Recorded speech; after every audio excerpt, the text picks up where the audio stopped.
Değerli şagirdlər, abituriyentlər, izləyicilər, bu dərsimizdə yazılı ədəbiyyatın lirik növünə daxil olan janrlardan danışacağıq.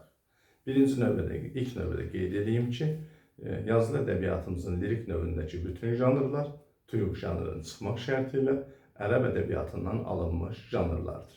Çünki bizim yazılı ədəbiyyatımız ərəb şeirinin, ərəb mədəniyyətinin təsiri altında formalaşıb.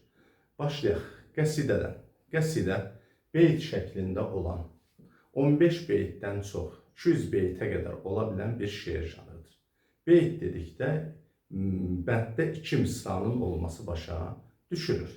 Beyt şəklindədir. Qafiyə quruluşu A-A, yəni birinci beyt həm qafiyə, sonra isə B-A, C-A, D-A, yəni tək misralar sərbəst, cüt misralar isə birinci beytin birinci və ikinci misrası ilə həm qafiyə olur. Son beytdə və yaxud beytlərdə şair adını çəkir.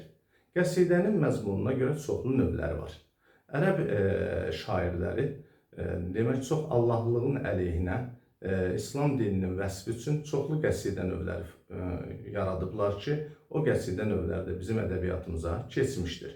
Və qəsidənin müxtəlif növləri bir çox poemaların başlanğıcında ənənəvi başlıq kimi verilmiş olur. Yəni, deyək ki, bir müsəlman şair bir poema yazarkən əvvəlcə Allahı vəsf edən, daha doğrusu Allahın vahidliyindən danışan, sonra Allahı vəsf edən, Peyğəmbəri vəsf edən qəsidələr yazarmışlar ki, buna ənənəvi başlıq deyilir. Qəsidənin bir növü tövhiddir. Tövhid sözü vahid sözündəndir, tək sözündəndir. Yəni Allahın tək olduğunu vəsf edən qəsidəyə tövhid deyirlər. Sonra minacat, Allahı tərif edən. Allahı tərif edən burada həm tərifləmək mənasında, həm də Allahın sifətlərini göstərən qəsidəyə minacat deyərlər.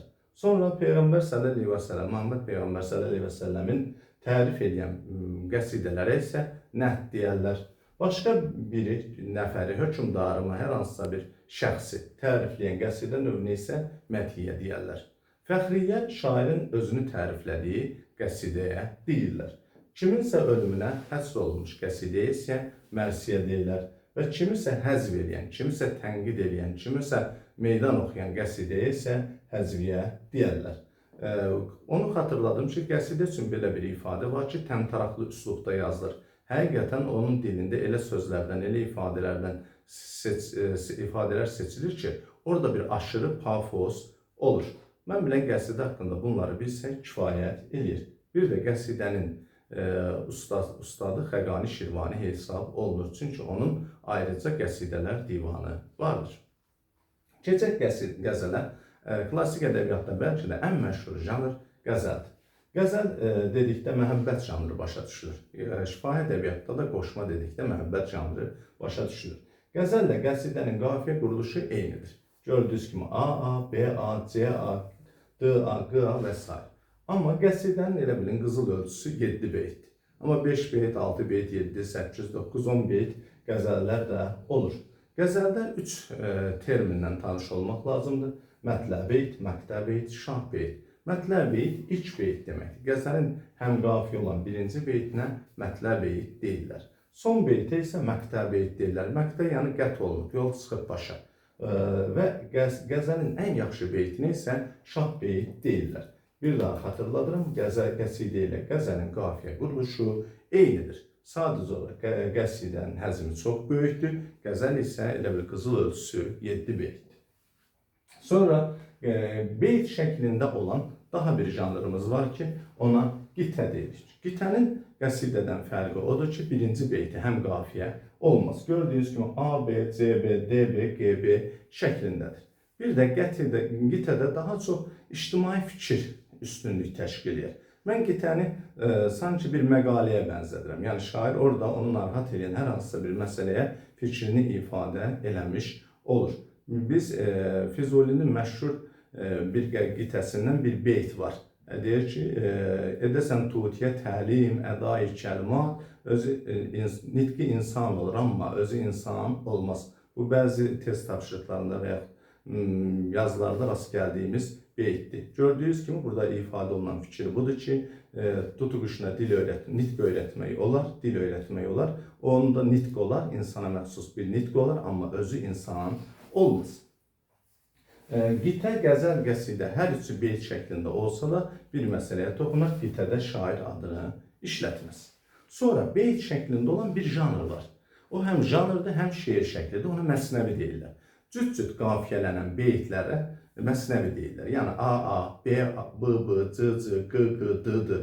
Adətən məsnəvi poemalar məsnəvi şəklində yazıldığı üçün poemalara məsnəvi ifadəsi də işlədir. Yəni sanki poema ilə məsnəvi sözü bir-birinin sinonimi olmuş olur. Bu halda məsnəvi janr olur. Amma deyək ki, bir təmsil də beyt şəklində yazıla bilər ki, onda həmin təmsil də məsnəvi şəklində yazıla bilər ki, onda deyirlər ki, təmsil məsnəvi şəklindədir. Burada məsnəvi termin kimi yox, şeir şəkli kimi istifadə olunur. Nə cür ki, şifahi ədəbiyyatımızda bayatı həm şeir janrıdır, həm də şeir şəklidir. Məsələn, holavarlar, sayancı sözlər, ağılar bayatı şəklində olur. Deməli, həm məsnəvi, həm bayatı üçün bir oxşar cəhət var. Bayatı həm şeir janrıdır, həm şeir şəklidir. O cümlədən demək, məsnəvi də həm şeir janrıdır, həm də şeir şəklidir. Sonra yeri düşmüşkən, burada biz bunu ərəb ədəbiyyatından almamışıq, bu təmsil janrının yazılı ədəbiyyatda. Təmsil janrı allegorik məzmunda olan, hikmətamiz məzmunlu olan və sonunda hikmətamiz fikir verilən bir klassik ədəbiyyat janrıdır. Bu təmsil bir çox xalqların dilində var. Mən indi bilmirəm nə dərəcədə bu bizə ərəbdən mi keçib, yoxsa Avropadan mı keçib. Yəni belə bir klassik ədəbiyyatımızda belə bir şeirlə yazılan, amma epik növdə olan təmsil janrı da var. Yəni bu təmsil şeirdən olmuş olsa da epik növə daxildir. Yəni o lirik növün janrı deyil, bunu da xatırlatmış olub. Sadəcə onu demək istəyirəm ki, təmsillərimiz də, təmsillərin çoxu da məsnəvi şəklində olur klassik ədəbiyyatdakı. Yəni mənzum hekayə şəklində olan təmsillər də məsnəvi şəklində olur. Gəldik bənd şəklində olan şeirlərə, janrlara. Rübai və tuyuğun çox oxşar xüsusiyyətləri olan bir bəndlik şeir janrıdır. Hər ikisi bir bənddir, amma aralarında bir fərq var. Rübai Həzəc bəhrində, tuyuq Rəməl bəhrində. Daha ikinci bir fərqi odur ki, tuyuq janrı bizim türk ədəbiyyatı janrıdır. Tuyuq janrını Qazi Bürhanəddin 14-cü əsrdə yaratmışdır. Yaratmışdır deyəndə bunu belə başa düşmək lazımdır ki, Qazi Bürhanəddin rübai yazıb, amma vəzni Rəməl bəhrində olubdur. Bu da rübainin şərtlərini ödəmədiyi üçün həmin janra tuyuq demişdir. Qafiyə quruluşu A, B, A şəklindədir. Bəzən üçüncü misrada həm qafiyə olur. Bir daha xatırladıram, rübai və tuyuq bir bəndli şeir janrıdır. Bu xüsusiyyətinə görə onlar bayatıya bənzəyirlər. Qafiyə quruluşu da zaten bayatıdakı kimidir. Sonra mürəbbi, 4 sözünün burada hisserisi, rübai və mürəbbi eyni köklü sözlərdir. O cümlədən rüb sözü eyni köklü sözdür. Hər bəndində 4 misra olan şeir janrına mürəbbi deyirlər. Mürəbbiyə də 5 bənd, 6 bənd, 7 bənd ola bilər. Qafiyə quruluşunu xüsusilə yadda saxlamaq lazımdır. Qoşmadan fərqlidir. Birinci bənddə bütün misralar həm qafiyədir. Sonraki bəndlərdə isə ikinci bənddə birinci, ikinci, üçüncü misralar həm qafiyədir. Dördüncü misra isə yuxarıdakı bəndin misraları ilə həm qafiyədir. Son bənddə şair adını işlədər. Rübai və tuyuqda şair adını işlətməz. Təsadüfən indi necə olarsa işlədər, amma ümumiyyətlə bayatıdakı kimi rübai və tuyuqda da şair adını işlətməz. Sonra müxəmməs, 5lik deyilən bir şeir janrı var. Hər bəndində 5 misra olur və qafiyə quruluşu birinci bənddə hamısı həm qafiyə olur. Sonra isə ikinci, üçüncü, dördüncü bəndlərdə isə birinci, ikinci, üçüncü, dördüncü misraları həm qafiyə, beşinci misra isə yuxarıdakı birinci bəndin misraları ilə həm qafiyə olmuş olur. Müxəmməsin də, mürəbbiyinin də son bəndində şair adını işlədər. Sonra müxəmməsdə bənzəyən bir təxmis deyilən şeir janrı var. Təxmis beşləmə deməkdir.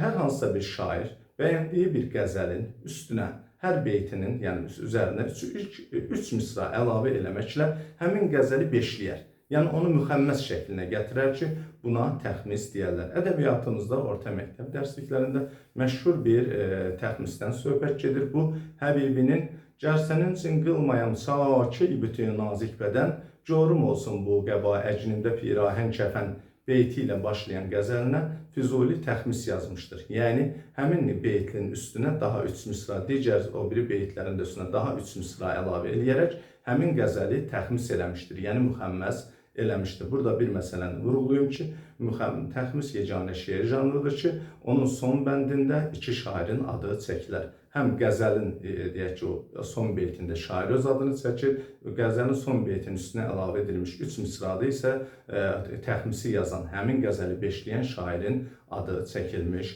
olur ki, bu zaman təxmis janrında iki müəllif olur. Bundan başqa bizdə müsəddəs, deyək ki, müəşşər kimi şeir janrları var ki, daha bu şeir janrları ilə bağlı suallar düşmədiyi üçün bu məsələyə toxunmaq istəmirəm və yaxud müstəzad filan, tərkibbənd, tərcibbənd kimi şeir janrları da var, amma artıq aktuallıqlarını itirdiklərinə görə orta məktəbdə öyrədilmədiyi üçün bu janrlara toxunmuram. Diqqətinizə görə təşəkkür edirəm. Əgər sizə bir faydam toxunduysa, mənə nə mutlu.